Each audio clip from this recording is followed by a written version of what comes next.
se acerque a las urnas para poder votar por el candidato que consideren es el correcto, la persona que ellos vean necesaria para que gobierne, en este caso, a la prefectura de La Suay y también a la alcaldía de Cuenca durante los próximos años.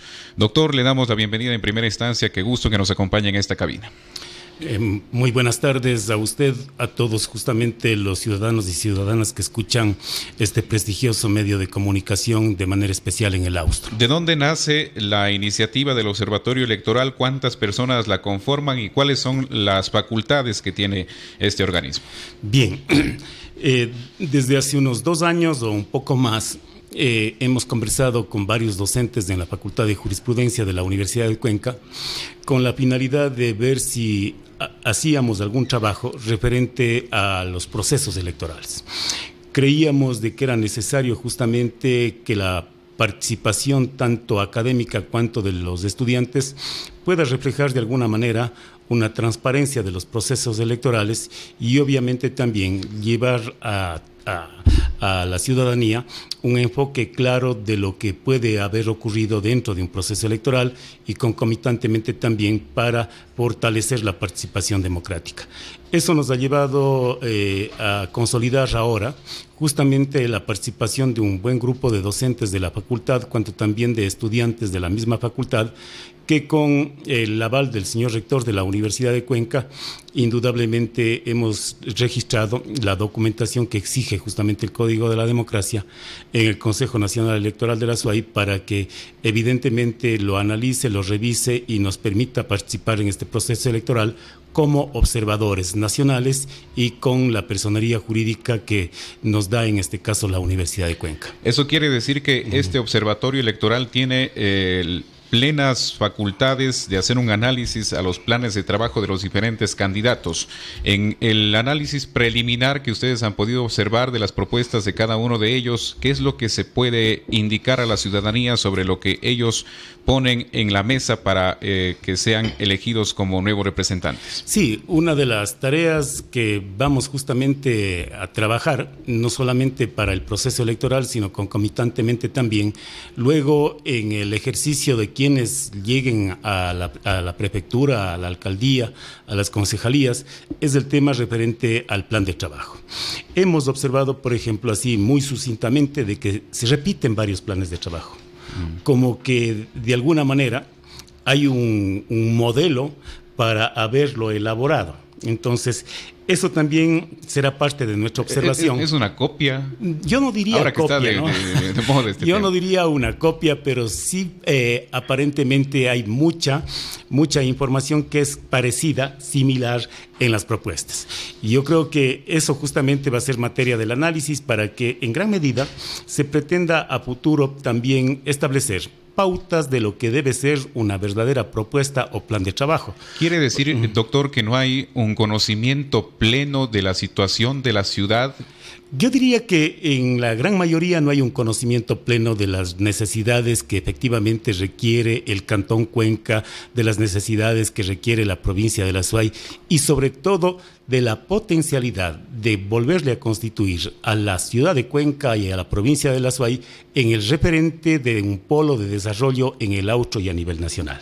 Yo creo que eso no se lo avisora, no se lo ve en las propuestas que tenemos. ¿Qué quiere decir esto entonces, doctor? Que recordamos que los últimos días, cuando ya se tenía que presentar las candidaturas, todas las agrupaciones políticas y los candidatos llegaron hasta el CNE para entregar la documentación, pero daba la impresión de que lo hicieron con las justas, de que todo se hizo al final, de que no se hizo minuciosamente, no se hizo con antelación, al menos también este plan de trabajo para que se pueda mostrar al Consejo Nacional en primera instancia y después la ciudadanía y los organismos como ustedes los puedan aprobar. Sí, en la gran mayoría de los casos se replica lo que ya ha ocurrido en otros procesos electorales de elecciones seccionales.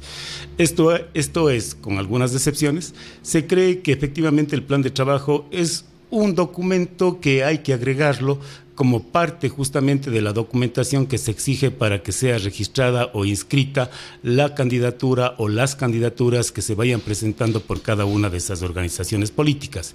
Y en consecuencia, eso conlleva justamente que los ganadores, sobre todo, vea usted, en su momento no puedan exactamente replicar lo que se dice su plan de trabajo con lo que efectivamente ha ocurrido en sus 4 años. Entonces, ¿estas propuestas son viables o no son viables, doctor? Mire, la propuesta de un plan de trabajo es fundamental dentro de un proceso electoral y en la ejecución mismo del cargo.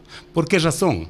Porque una de las causales para la revocatoria del mandato de las autoridades de elección popular es justamente el incumplimiento del plan de trabajo. No, esa es una de las causales, porque hay 2 más, en este caso el incumplimiento a los deberes y funciones de la autoridad que le están atribuidas en el marco de la ley, y el otro justamente el no trabajar respecto de lo que es la participación ciudadana. Pero la participación ciudadana se refleja exactamente en una concomitante relación con el plan de trabajo y obviamente también con la esfera de atribuciones de esa autoridad. ¿Deberían reconsiderar los candidatos estas propuestas? Deberían, yo diría, ir más allá. Es decir, no solamente quedar en el análisis y en la problemática, sino que efectivamente exista una verdadera profundización de las necesidades que requiere la provincia de la Suay. Por ejemplo, en el caso de los cantones, no solamente tenemos el COTAD, tenemos también la ley de organización territorial y obviamente las municipalidades deben trabajar en lo referente a la organización del territorio y concomitantemente también en la planificación de lo que es la ciudad como tal. Eso no se refleja. Y esta falta de propuestas claves, esta falta de iniciativas coherentes para poder ser representantes, ¿en dónde más se puede evidenciar o en dónde no más se puede ver? ¿Más en la prefectura, en los candidatos a la alcaldía de Cuenca o en los candidatos a las distintas concejalías? Yo creo que se refleja en gran medida, sobre todo en los órganos pluripersonales, es decir, en las candidaturas a concejales urbanos, concejales rurales y miembros de juntas parroquiales rurales, ¿no? Creo que allí se refleja una mayor o un menor conocimiento de la realidad, pero igualmente también se refleja en candidatos a las dignidades de alcaldes y de prefecturas, ¿no? Vea usted, con una simple observación, ¿cuál es el problema de la ciudad de Cuenca? Un crecimiento desordenado. ¿Qué significa eso? Significa de que no hay una verdadera planificación. No contamos con un muy buen plan de ordenamiento territorial y un muy buen plan respecto de lo que debe ser el avance del tipo constructivo de la ciudad. Uso y ocupación de suelos, movilidad, que deberían estar como propuestas de que, según su análisis, muchos candidatos desconocen totalmente de esta realidad. Le digo, no hay un conocimiento claro. Por ejemplo, hay una esfera de atribuciones que lo establece la Constitución de la República y lo replica el COTAD respecto de los gobiernos provinciales, respecto de los municipios y de las juntas parroquiales rurales. Dice, estas son atribuciones exclusivas de cada uno de esos gobiernos territoriales. Pero en la práctica sabemos que no son exclusivas, sino que son competencias compartidas, ya sea porque de un lado el legislador tiene que expedir la ley y luego a través de esa ley se establece una esfera de competencias para un órgano nacional de carácter administrativo y otra esfera de competencias con las que se quedaría el Consejo Cantonal o se quedaría el gobierno provincial. Para ponerle un ejemplo, la Constitución de la República dice competencia exclusiva del gobierno provincial. El tema referente a la gestión del ambiente en la provincia, pero es gestión. En Tsallí no saben o no entienden bien de que una cosa es la gestión y otra cosa es la esfera de la atribución para poder justamente normar aquella actividad y aquella tarea. ¿Qué le corresponde al legislador por un lado? Le corresponde al Ministerio del Ambiente y obviamente pedirle al Ministerio del Ambiente que le dé la autorización para manejar la gestión ambiental. Ustedes revisarán cada una de las propuestas tal como lo había mencionado con la ayuda de los diferentes estudiantes que también son parte de este observatorio electoral. Ellos van a recopilar la información para quizá darle esas facilidades a la ciudadanía para que conozca cuáles son las propuestas que en realidad son viables y que se pueda detectar las que no son coherentes y no se pueden realizar. Sí, por allí justamente también tiene que ir el observatorio electoral, es decir, analizando las propuestas y los planes, evidentemente ver qué tan factibles y cómo se subsume esa propuesta en el marco jurídico que consagra el Código de la Democracia y leyes afines a lo que es justamente la elección popular. Y obviamente eso va a conllevar de que nuestros estudiantes, con la ayuda y colaboración de los docentes, pidan a los candidatos a las distintas dignidades de elección popular que justamente nos den contestación a un pliego de preguntas que ya hemos armado, a preguntas que efectivamente tienen problemáticas sobre la temática de los planes de trabajo, y eso justamente luego lo tamizaremos para buscar justamente las conclusiones y recomendaciones. ¿Se atreve a decir de qué partido son estas personas? No me atrevería porque efectivamente el Observatorio Electoral no está para justamente precisar y puntualizar en este caso los temas puntuales. ¿Son la gran mayoría, sin embargo? ¿Es minoría? Diría que es la gran mayoría, ¿no? La gran mayoría. No hay una clara precisión de la esfera de atribuciones de lo que es un GAD, por ejemplo. Usted lo dijo muy bien, uso y ocupación del suelo. El uso y ocupación del suelo aparece en la Constitución y aparece en el COTAL como competencia exclusiva de un municipio. Pero resulta que en la práctica hay una ley de ordenamiento territorial y del uso del suelo, que lo ha expedido el legislador. Hay una ley que es del COTAD, que lo ha expedido el legislador. Y efectivamente hay un órgano de control y supervisión. Entonces, vea usted, no ha sido tan exclusivo.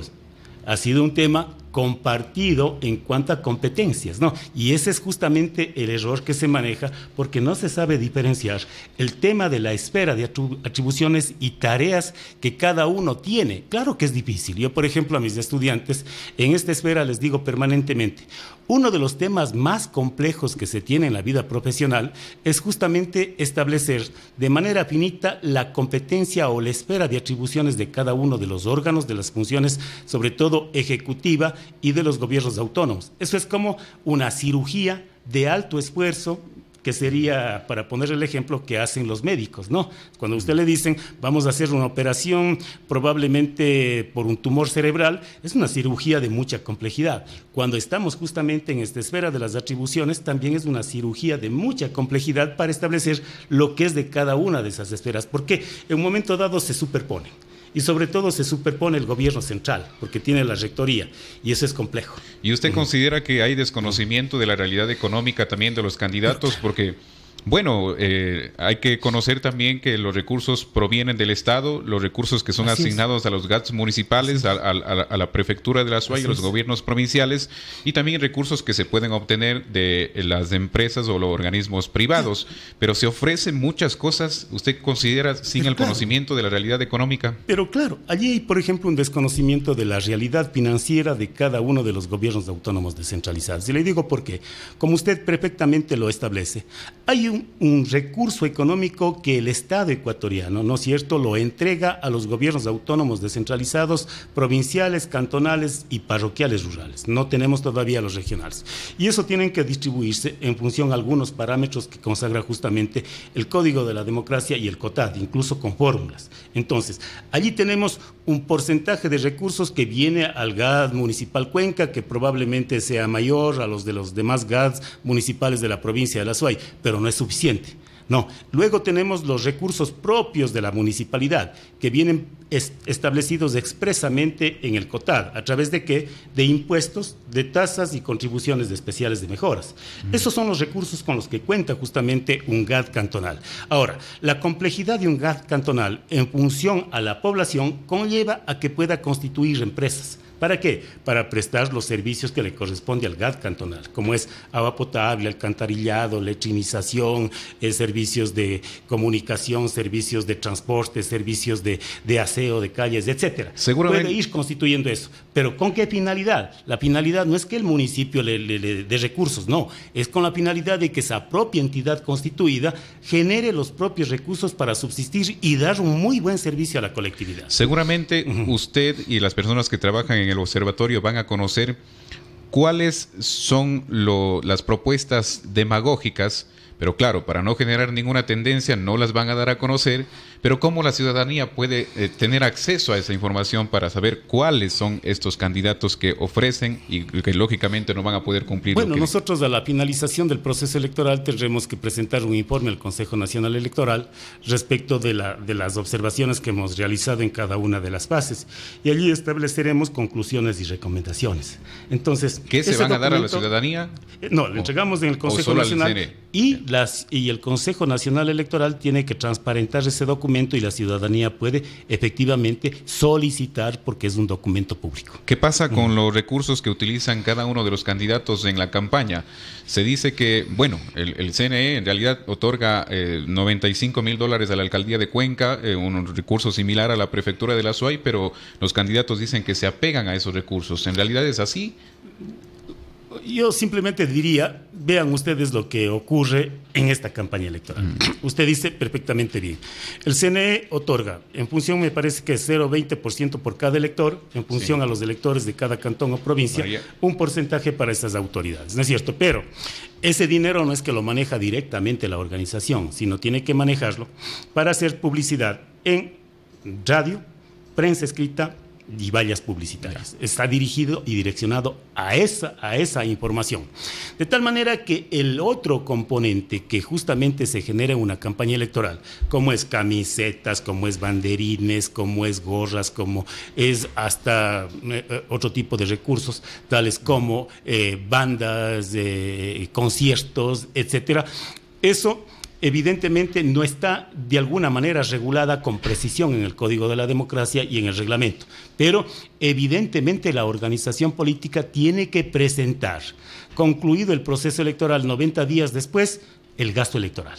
Y el gasto electoral conlleva no solamente el tema referente a lo que le entregó como recurso el Consejo Nacional, sino también los otros. Y en los otros efectivamente se vuelve complejo y difícil para el propio Consejo Nacional Electoral poder justificar o poder armar con precisión y objetividad si ese gasto es del real. Y a eso justamente iba. ¿Cómo se puede saber cuánto mismo gasta un candidato en esta elección, por ejemplo?